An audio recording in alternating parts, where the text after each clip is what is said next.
Saudi अरब में high level meeting पूरी हो चुकी है, लेकिन यूक्रेन इस मीटिंग में नहीं था और न ही यूरोपीय देशों के नेताओं को इस मीटिंग में बुलाया गया। यानी कि मीटिंग हुई अमेरिका और रूस के प्रतिनिधियों के बीच।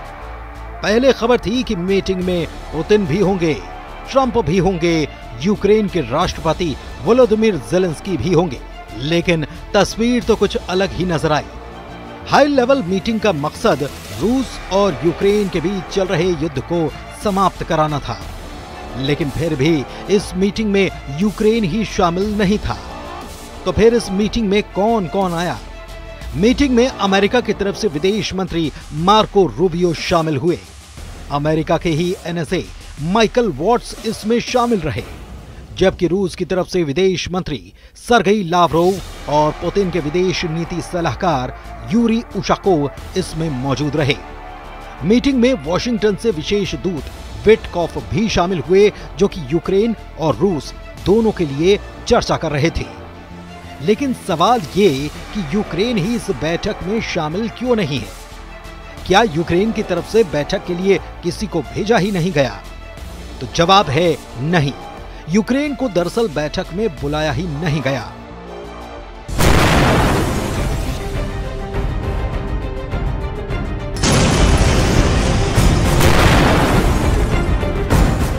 इस बात की पुष्टि यूक्रेन सरकार के सीनियर अधिकारी ने भी की और यूक्रेन के राष्ट्रपति वोलोदिमीर ज़ेलेंस्की ने भी की। हैरानी की बात यह है कि मीटिंग में यूक्रेन शामिल होगा, ये बात अमेरिका के विशेष दूत कीथ केलॉग ने पहले से कही थी, लेकिन फिर भी यूक्रेन बैठक में नहीं था। यानी कि यूक्रेन को बैठक के लिए बुलाया ही नहीं गया और न ही यूरोपीय देश के नेताओं को बातचीत के लिए आमंत्रित किया गया। सोमवार को रूस के राष्ट्रपति कार्यालय क्रेमलिन के प्रवक्ता दिमित्री पेस्कोव ने दोनों देशों के नेताओं के बीच सऊदी अरब में होने वाली मीटिंग की पुष्टि कर दी थी। लेकिन दूसरी तरफ फ्रांस में भी अचानक से एक मीटिंग बुला दी गई।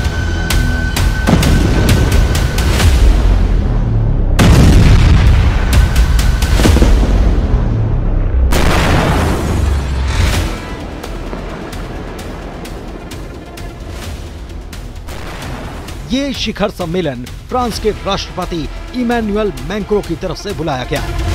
माना गया कि रूस और यूक्रेन के बीच जारी जंग को रोकने को लेकर सऊदी में मंगलवार को होने वाली मीटिंग में यूक्रेन और यूरोपीय देश के नेताओं को ही बाहर रखने की आशंका के चलते ये सम्मेलन फ्रांस में बुलाया गया। इसमें यूरोपीय देश के नेता भी शामिल हुए थे।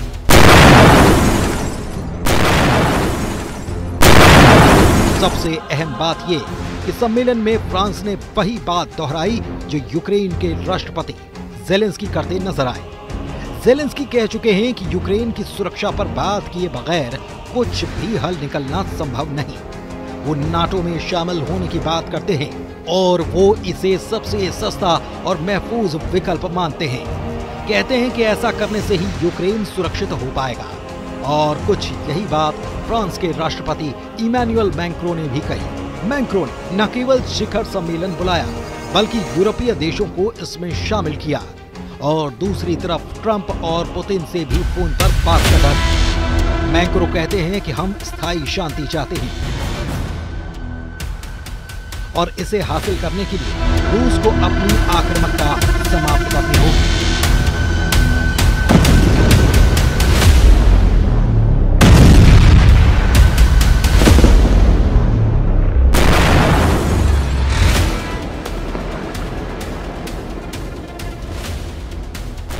इसके साथ ही यूक्रेन के लिए विश्वसनीय सुरक्षा गारंटी सुनिश्चित करनी होगी। वक्त सीज़फायर मिन्स्क समझौते की तरह नाकाम हो सकता है। ये सारी बात फ्रांस के राष्ट्रपति ने सोशल मीडिया साइट एक्स पर भी लिखी। दूसरी तरफ ब्रिटेन के पीएम की तरफ से भी चौंकाने वाला बयान आ गया है। मैक्रों की मीटिंग बुलाने के पहले ब्रिटेन के पीएम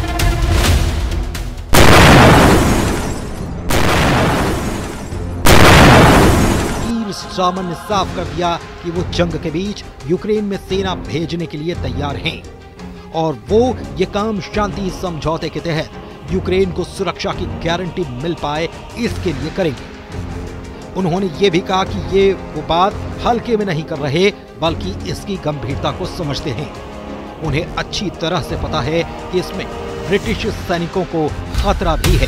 दरअसल अमेरिका खुद अपने आप को नाटो से अलग करने की बात कहता रहा है। खास तौर पर ट्रंप इसके पक्ष में कुछ ज्यादा है।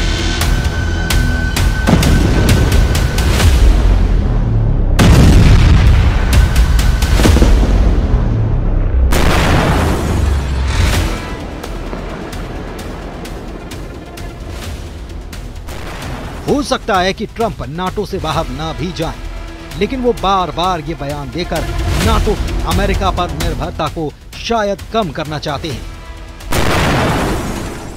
इसीलिए उन्होंने ये भी कहा था कि अब यूक्रेन की सुरक्षा के लिए यूरोपियन देशों को आगे आना चाहिए, ताकि अमेरिका दुनिया में दूसरी तरफ चल रही समस्याओं पर अपना फोकस कर पाए। अब इस मीटिंग में हुआ क्या है,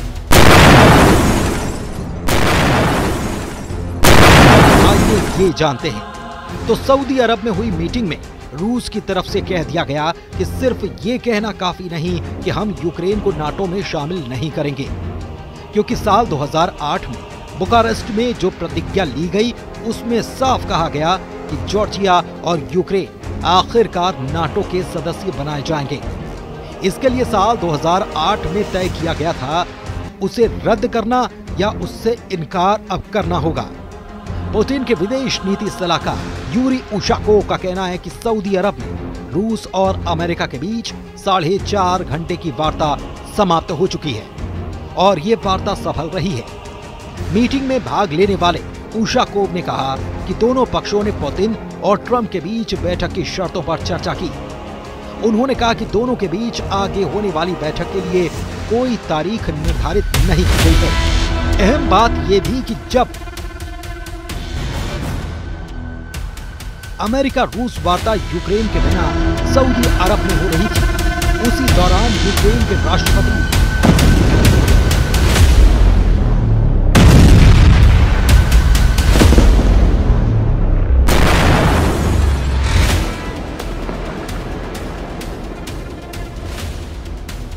ज़ेलेंस्की एर्दोगान के साथ बैठक के लिए तुर्की के अंकारा पहुंचे थे और यहां भी ये दोहराया गया कि यूक्रेन शांति के लिए तैयार है और बैठक भी करने को राजी है, लेकिन ये सब उसकी सुरक्षा की गारंटी को पहले मद्देनजर रखकर किया जाए तब।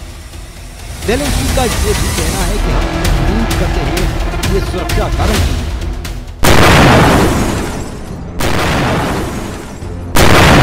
अमेरिका, यूरोपीय संघ, तुर्की और पूरे यूरोप के द्वारा प्रदान की जाएगी। हम किसी भी हाल में अपने अस्थायी रूप से कब्जे वाले क्षेत्रों को रूस के हिस्से के रूप में मान्यता नहीं देंगे, वे यूक्रेन का ही हिस्सा हैं। दूसरी तरफ European Union chief Ursula von der Leyen ने अमेरिकी दूत कीथ केलॉग से बात करते हुए कहा कि यूरोप ने किसी अन्य की तुलना में यूक्रेन को वित्तीय और सैन्य रूप से ज्यादा मदद की है और हम आगे और कदम बढ़ाएंगे। यूक्रेन के लिए न्याय संगत और स्थायी शांति प्रदान करने के लिए अमेरिका के साथ साझेदारी हम करना चाहते हैं और अभी का वक्त काफी क्रूशियल भी है। कुल मिलाकर सऊदी अरब की मीटिंग में अमेरिका और रूस के अधिकारियों की तो आपस में बात हुई, लेकिन यूक्रेन इससे गायब रहा, जबकि यूक्रेन के राष्ट्रपति वोलोदिमीर ज़ेलेंस्की नाटो और यूरोपियन देशों को साथ में जुटे हुए हैं।